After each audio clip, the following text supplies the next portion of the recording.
Hello दोस्तों, तो आज हम डिस्कस करने वाले हैं वन पीस का एपिसोड नंबर 707 और 8, जिसमें स्टार्टिंग में अपना जो लॉ होता है वह अपने कोराज़ोन के बदले लड़ रहा था और उसका बस एक ही गोल था कि आखिरकार उसकी कोराज़ोन की डेथ का बदला लेना। दूसरी तरफ डो फ्लेमिंगो होता है, वह तो बहुत ही ज़्यादा पावरफुल था और उन दोनों के अटैक कंटिन्यूसली चल ही रहे थे और अपना डो फ्लेमिंगो को मालूम था कि लॉ है वह उसे नहीं हरा पाएगा, पर दूसरी तरफ लॉ उसे कड़ी टक्कर दे रहा था और तभी वह तुरंत ही अपने अटैक चालू रखता है और इन दोनों की जो फाइट होती है वह बहुत ही ज़्यादा इंटेंस हो रही थी और अपना जो डो फ्लेमिंगो है वह बिल्कुल भी पीछे हट नहीं कर रहा था। दूसरी तरफ वहीं किले के नीचे अपना जो लूफ़ी होता है वह बेलिमी और जो डो फ्लेमिंगो का क्लोन होता है उसके सामने लड़ रहा था, पर जितनी भी बार लूफ़ी अटैक करता था डो फ्लेमिंगो है वह बेलिमी को कंट्रोल करके उसे आगे रख देता था और फिर उस पर अटैक करता था और लूफ़ी है उसके वह अटैक डॉज करता था, पर उसे बैटल करने में बहुत ही ज़्यादा दिक्कत हो रही थी और उसे मालूम था कि वह बेलिमी को बहुत ज़्यादा नहीं मार सकता क्योंकि वह ऑलरेडी इंजर्ड है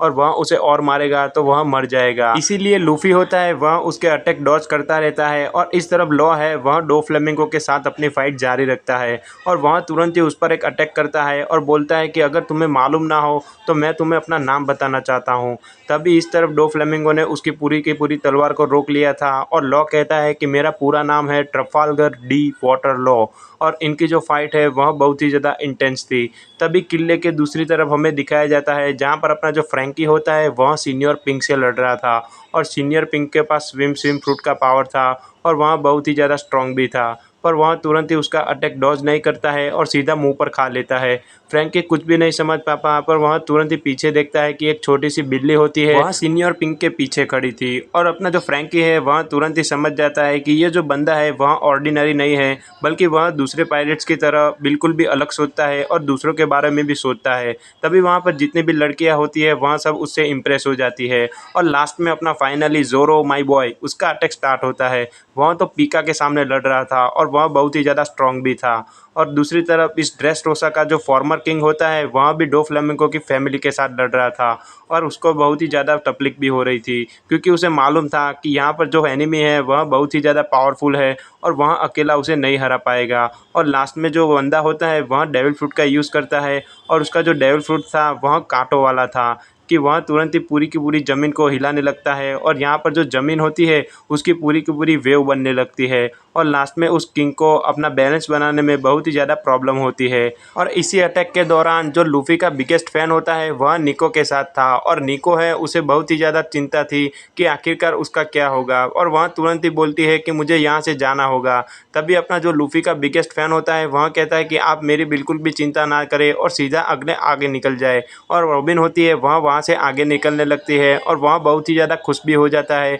कि आखिरकार मुझे एनिस की लॉबी जैसी फीलिंग आ रही है और मैं स्ट्रॉ हैट की मदद कर रहा हूँ। और वैसे ही जितने भी पायरेट्स थे वहाँ सब अपना बैटल कंटिन्यू रखते हैं, जहाँ पर जितने भी थे उनके पास अलग अलग डेविल फ्रूट का पावर था, जिसमें से एक हजारुद्दीन था और वह अपने डो फ्लेमिंगो की फैमिली के सामने लड़ रहा था। तभी उसका जो एनिमी होता है वह वेट फ्रूट के पावर का यूज़ करता है और वह तुरंत ही उसे नॉकआउट कर देता है। दूसरी तरफ साई होता है वह बेबी फाई के सामने लड़ रहा था और जो चांग जीन होता है वह अपने लाओ जी के सामने लड़ रहा था और इन दोनों की फाइट तो सचमुच में बहुत ही ज़्यादा दिलचस्प थी। और लास्ट में हमें मालूम चलता है कि जो छोटे लोग होते हैं वह मानचेरी प्रिंसेस को ढूंढ रहे थे। पूरे के पूरे किंगडम में तबाही मची हुई थी और लॉ है वह नॉर्मल पब्लिक की मदद कर रहा था, पर उसे मालूम है कि यहाँ पर कोई भी जगह सेफ नहीं है, तो जल्द से जल्द यह लोग यहाँ से निकल जाए वही उनके लिए अच्छा होगा। कोआला लॉ को ढूंढ रही थी और इस तरफ अपने जितने भी लोग होते हैं वह सब बहुत ही ज़्यादा टेंशन में थे क्योंकि इस बैटल का आउटकम है वह सचमुच में डिपेंड कर रहा था स्ट्रॉ हैट और लॉ पर,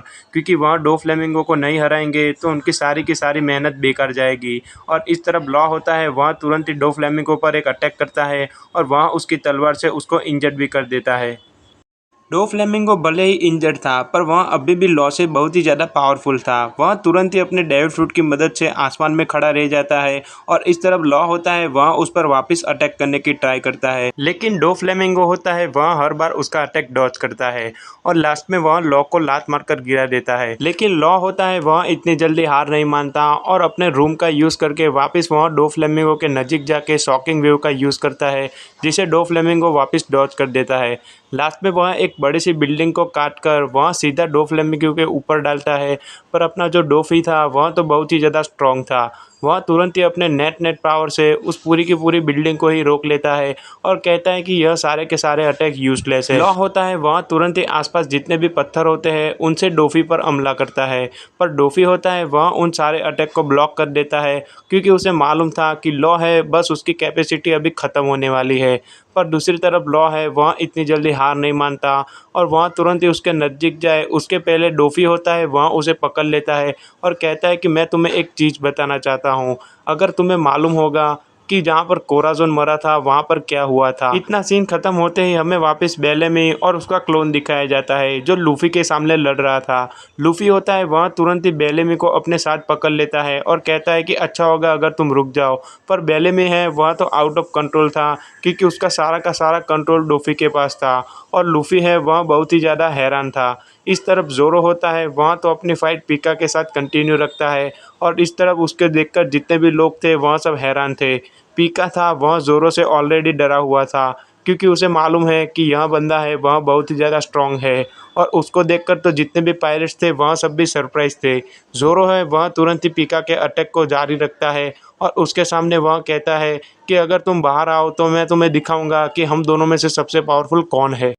तभी वापस हमें लॉ और डोफी का सीन दिखाया जाता है जहाँ पर डोफी होता है वह लॉ को ब्लेम करता है और कहता है कि अगर मैं तुम्हें सच बताऊंगा तो तुम और भी ज़्यादा डिप्रेस हो जाओगे क्योंकि जिस दिन मैंने तुम्हें वहाँ पर देखा था और कोराज़ोन ने तुम्हें जो लेटर दिया था वह और कोई नहीं बल्कि मेरी अंडरमाइनिंग सारी की सारी इन्फॉर्मेशन थी और वह सारी की सारी इन्फॉर्मेशन तुमने और किसी को नहीं बल्कि वेर्गो को दे दी थी। पर लॉ को मालूम था कि वह सिर्फ उसे मैनिपुलेट कर रहा है और वह उसे कुछ भी नहीं बोलता और अपने जितने भी अटैक है उनको करने की ट्राई करता है। पर डोफी है वह ऑलरेडी कंट्रोल में था और वह तुरंत ही लॉ को कहता है कि यह तुम्हारा लास्ट चांस है, अगर तुम चाहो तो हार मान सकते हो। पर यहाँ पर और कोई नहीं बल्कि लॉ था। वह अपनी तलवार निकालता है पर डोफी उसकी तलवार को नीचे फेंक देता है और वह उसके दोनों के दोनों हाथ को पकड़ लेता है और अपनी टांग से एक नई सी स्ट्रिंग निकालता है और कहता है कि यही तुम्हारे लिए एंडिंग है, तो तुमसे मिलकर अच्छा लगा। और वह तुरंत ही ऐसा बोल के उसको बहुत ही तेज़ी से नीचे गिराता है और जो लॉ है उसका एक हाथ था वह उसकी ट्रिंग में था, वह तुरंत ही नीचे गिरते हैं और यहाँ पर जो ब्लास्ट हुआ था वह बहुत ही ज़्यादा बड़ा था और लास्ट में हमें दिखाया जाता है कि लॉ है वह बहुत ही ज़्यादा पेन में था क्योंकि उसका जो राइट हैंड है वह पूरा का पूरा कट गया था। और इस तरफ अपना डोफी है वह तो और भी ज़्यादा खुश था और वह कहता है कि तुमने मुझे धोखा देकर बहुत ही ज़्यादा गलती कर दी है क्योंकि अगर तुम मेरे साथ काम करते तो ऐसा कुछ होता ही नहीं और आज तुम मेरे साइड पे खड़े होते। और दूसरी तरफ इधर बेलेमी होता है वह ऑलरेडी हार चुका था, पर अपना जो लूफी होता है वह गियर 2 का यूज़ करता है और बेलेमी के सारे अटैक को डॉज करके सीधा बढ़ता है उसके क्लोन की तरफ और वह रेड रॉड का यूज़ करता है और अपने जो बेलेमी के साथ क्लोन था उस पर कंटिन्यूसली अटैक जारी रखता है और उसका जो क्लोन था वह उसके अटैक डॉज नहीं कर पाता और वह धीमे धीमे हारने लगा था। पर अपना जो लूफी होता है वह वहाँ पर रुकता नहीं है और कहता है कि मुझे जल्द से जल्द रियल डोफी के पास जाना होगा, नहीं तो बहुत ही ज़्यादा देर हो जाएगी। और इस तरफ लॉ है उसकी जान खतरे में थी क्योंकि डोफी है उसने ऑलरेडी वह गन निकाल दी थी और कहता है कि यह गन है वह मेरे फैमिली मेम्बर्स के लिए है जिनको मैं अपनी फॉरगिवनेस देता हूँ और उनके साथ जितने भी मेरे अभी तक के अफेयर थे उनका एंड लाता हूँ। और वह जैसे ही उस पर अटैक करने वाला था लूफी होता है वह डोफी के क्लोन को मारते हुए बाहर निकलता है और पूरी की पूरी छत को तोड़ देता है और इसी के साथ अपना जो डोफी का क्लोन था वह ऑलरेडी हार चुका था और अपना जो लूफी होता है वह कहता है कि डोफी अच्छा होगा अगर तुम रेडी हो क्योंकि इसके बाद तुम्हारी बारी है। और इसी के साथ यह एपिसोड एंड होता है।